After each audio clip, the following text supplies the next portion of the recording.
Bismillahirrahmanirrahim. Alhamdulillah. Asyhadu an la ilaha illallah wahdahu la syarika lah. Wa asyhadu anna sayyidana Muhammadan abduhu wa rasuluh. Allahumma salli wa sallim wa barik ala sayyidina wa habibina Muhammad wa ala alihi wa sahbihi wa man tabi'ahu dah, amma ba'd.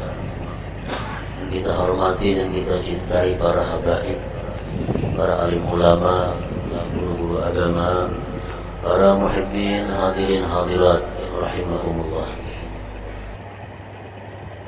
Nah, para muhibbin rahimakumullah, al-asya'u allati tajlibu rahmatallah ta'ala. Ini sesuatu yang membawa, yang menarik rahmat Allah. Nah, begitu pentingnya rahmat Allah, kita disuruh untuk mencari rahmat itu.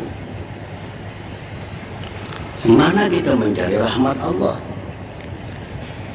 Nah, di mana hendaknya rahmat Allah itu? Pertama, kalau kita hendak dapat rahmat Allah itu, satu, doa. Nah, berdoa. Dan doanya pun diajarkan oleh Allah. Doanya pun diajarkan oleh Rasulullah. Rabbana la tuzigh qulubana ba'da idh hadaitana wa hab lana min ladunka rahmatan innaka antal wahhab. Baca aja doa itu. Itu memancing datangnya rahmat kepada kita. Dan rahmat ini kata diberikan Allah kepada semua orang. Rahmat ini hanya diberikan Allah kepada orang-orang yang Dia cintai. Orang kafir kada diberi Allah rahmat. Dan kita kada boleh memintakan orang kafir agar dapat rahmat. Kada boleh. Ada orang kafir, mudahannya diberi rahmat, kita nang berdosa. Doa untuk orang kafir itu hanya satu. Ya Allah, berikan dia hidayah kepada jalan yang benar. Allahumma hdihi ila siratal mustaqim. Kita melihat orang kafir, melihat orang musyrik, doakan agar mereka dapat hidayah, petunjuk dari Allah. Jangan didoakan dapat rahmat. Karena rahmat itu Allah kadang akan memberi kepada orang kafir. Rahmat hanya diberi kepada orang-orang yang dicintai oleh Allah Subhanahu wa ta'ala. Satu doa tadi. Nah, biasakan berdoa minta rahmat. Nah, bisa dengan doa tadi, atau Allahumma arhamni, ya Allah berikan aku rahmat. Irhamni itu artinya berikan aku rahmat. Nah, wa minha hudhuru majlisi ilmin wa dzikrin, dan sebagiannya lagi untuk mendatangkan rahmat itu menghadiri majlis zikir, majlis ilmu. Kita berkumpul. Nah, berkumpul berzikir kepada Allah itu mendatangkan rahmat. Baik zikirnya berupa menyebut lafzul jalalah, atau zikirnya itu membahas tentang hukum-hukum Allah. Kita dudukkan bertiga, berempat, 10, 20 orang, kita berzikir. Baik zikir salawat, Quran, atau kita membaca kitab-kitab yang membahas tentang halal haram. Nah, itu datang rahmat Allah kepada kita, turun rahmat Allah kepada kita. Rasulullah SAW bersabda, la yaq'udu qaumun yadhkuruna Allah azza wa jalla illa haffathumul malaikah wa ghashiyatuhumur rahmah wa unzilat alaihimus sakinah wa zakarahumullah fi man 'indah, rawahu Muslim. Tidak duduk sekelompok orang berzikir kepada Allah, melainkan meliputi akan mereka itu oleh malaikat. Nah, malaikat tiba tumpang-tumpang sampai ke atas langit. Ini malaikat melindungi orang nang zikir kepada Allah nih, bertumpang berlapis-lapis sampai ke atas langit. Wa ghasyiyatuhumur rahmah, dan meliputi akan mereka itu orang yang berzikir rahmat Allah. Nah, orang ini diliputi oleh rahmat Allah. dan diturunkan atas mereka ketentraman, dan mereka disebut-sebut Allah di sisi para malaikatnya. Jadi hadir ke majelis ilmu, hadir ke majelis ta'lim, itu adalah menarik rahmat Allah. Nah, yang ketiga, ziaratus salihin, ziarah kepada orang saleh. Ziarah bailang, baik yang dihilangi masih hidup atau yang dihilangi sudah dikubur. Kita ke kubur orang saleh, kita bailang ke rumah orang saleh, kita bertemu mereka, itu kita dapat rahmat Allah Subhanahu wa ta'ala. Walaupun kita diam, tak ada panggil apa-apa, duduk, nah sudah dapat rahmat Allah. Nah, Imam Sufyan ibn Uyainah mengatakan, inda zikri salihin tanzilur rahmah. Ketika kita menyebut nama orang saleh, kita dapat turun rahmat Allah Subhanahu wa ta'ala. Nah, kita sebut nama Nabi misalnya, nah, kita sebut nama-nama sahabat, kita sebut nama-nama para imam, nah, kita sebut nama-nama para aulia, kita dituruni oleh rahmat Allah Subhanahu wa ta'ala.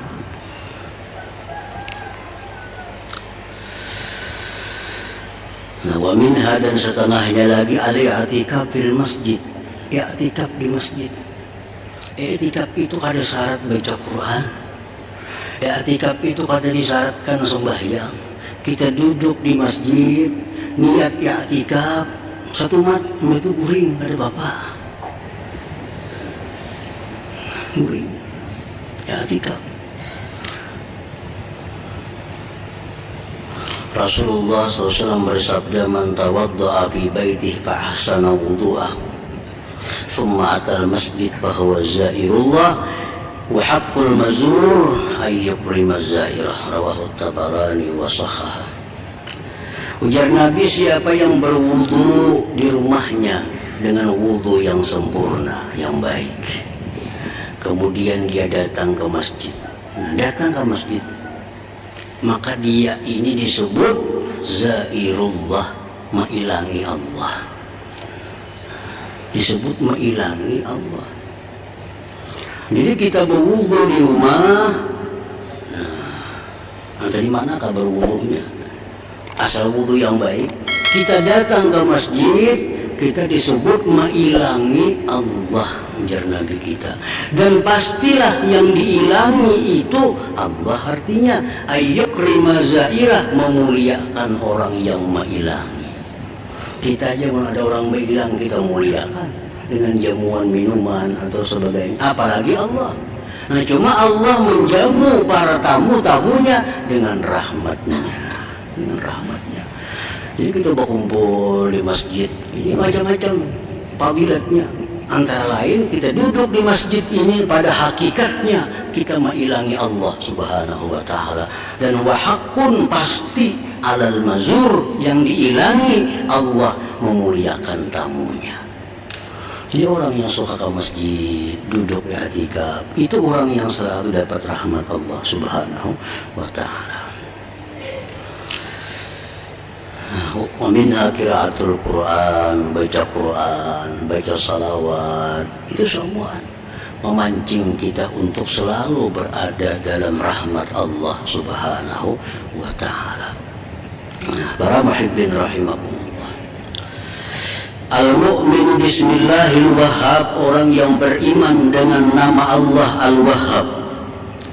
Al-wahhab adalah yang memberi tanpa ada mengharapkan imbalan apapun.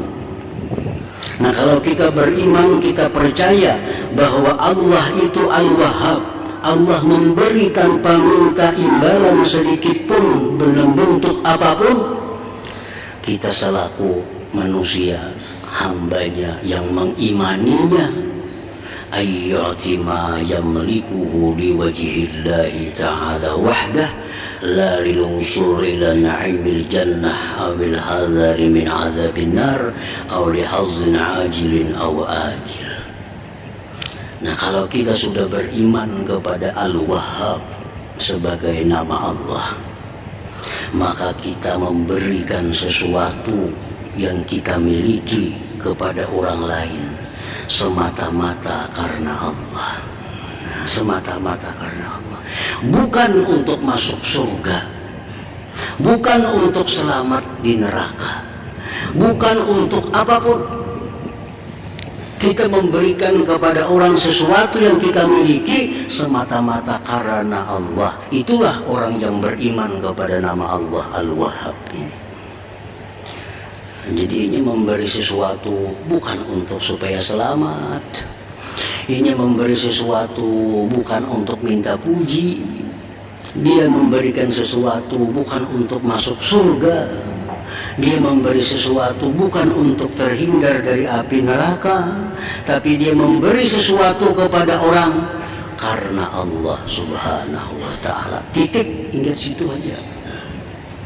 Nah, itulah contoh orang yang beriman kepada nama Allah Al-Wahhab tadi. Jadi kalau usah lagi kita bersedekah supaya harus cukup karena Allah. Dan apabila kita memberi sesuatu itu karena Allah, semua yang lain itu mengikuti, akan datang dengan sendirinya, walaupun kita kadang mengharap, walaupun kita kadang meminta. Kita memberi makan orang karena Allah, otomatis Allah akan beri dia surga, akan Allah jauhkan dia dari neraka. Dia akan dapat pujian dan dicintai oleh hamba-hamba Allah, walaupun itu di luar daripada harapan kita.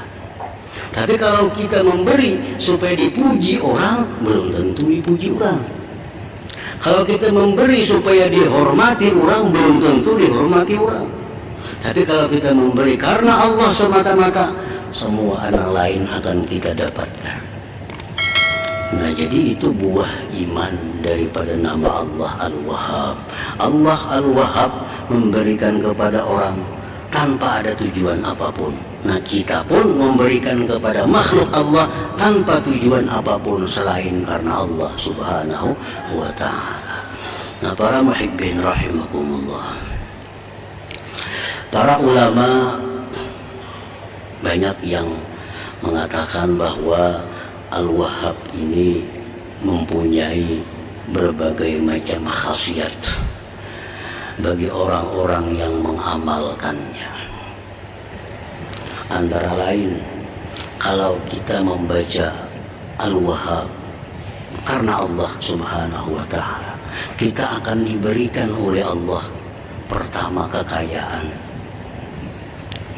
Maksud kekayaan hati. Hati kita merasa kita ini kaya. Hati kita merasa bahwa kita ini cukup. Nah, Al-Wahhab, apabila kita membacanya waktu sujud terakhir sembahyang duha, 14 kali cukup. Jadi sembahyang duha 2 rakaat misalnya, sujud terakhirnya kena ya Wahhab, ya Wahhab, ya Wahhab 14 kali. Diamalkan.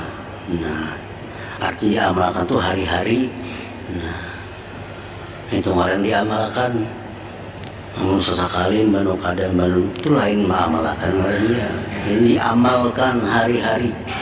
Nah, Allah akan berikan kita dengan namanya Al-Wahhab itu satu kekayaan, setidak-tidaknya kaya hati. Nah, kaya hati. Nah, itu sudah dimujarab, dianggap mujarab oleh para ulama. Artinya kada sekung berdua ulama yang mengatakan itu mujarab. Kalau kita sembahyang duha, sujud terakhir, Subhana Rabbiyal A'la 3 kali, nah ya Wahhab, ya Wahhab 14 kali tiap hari. Nah, kita akan diberi Allah itu. Itu antara lain daripada fadilatnya Al-Wahhab itu. Nah, kemudian lagi para ulama juga mengatakan kalau kita membaca doa ini 7 kali setiap sembahyang fardu, Rabbana la tuzigh qulubana ba'da idh hadaitana wa hab lana min ladunka rahmah innaka antal wahhab. Kita akan dijaga oleh Allah. Dijaga dari apa? dari ikut aliran-aliran yang sesat, sehingga sampai mati kita mengikuti aliran yang lurus, jalan yang lurus.